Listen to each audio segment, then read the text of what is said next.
सोलापूरमधील प्रसिद्ध neurosurgeon doctor Shirish वळसनकर यांनी 18 April रोजी रात्री 8:30 वाजण्याच्या दरम्यान राहत्या घरातील बाथरूममध्ये स्वतःवर गोळ्या झाडून आयुष्याचा शेवट केला।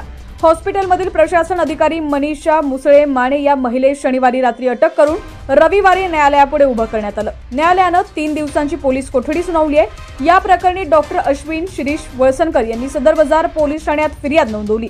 त्यानुसार संशयित आरोपी मनीषा माने विरुद्ध गुन्हा दाखल करण्यात आला। मनीषा माने विरुद्ध गुन्हा दाखल झाल्यानंतर ही महिला कोण आहे याबाबत चर्चा रंगल्या। वळसनकर यांच्या हॉस्पिटलमध्ये प्रशासकीय अधिकारी म्हणून मनीषा माने ही काम करत होती। शाळा कॉलेजला असतानाच मनीषा ही त्यांच्या दवाखान्यामध्ये कामाला लागली होती। कालांतराने डॉक्टर वळसनकर यांच्या घरातील मनीषा सदस्य बनली। हॉस्पिटलमध्ये बघता बघता चांगलं स्थान मिळवलं। डॉक्टर वळसनकर यांच्यानंतर मनीषा हिचीच हॉस्पिटलमध्ये चलती होती।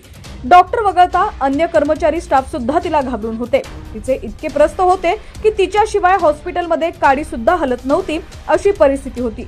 सामान्य घरातून आलेली आणि जवळपास 20 ते 25 वर्ष हॉस्पिटलमध्ये कामकाज बघू प्रमुख पद निभावत असलेली मनीषा हिचा बंगला पाहिल्यानंतर डोळे दिपावल्याशिवाय राहत नाहीत असं समजतं। मनीषा खूप वर्षांपासून हॉस्पिटलचं कामकाज बघत होती। शिवाय मनीषा आपल्या घरातील सदस्य असल्यासारखी असल्यामुळे तिला कामावरून काढू नये म्हणून कुटुंबातील सदस्यांमध्ये सुद्धा वाद होता।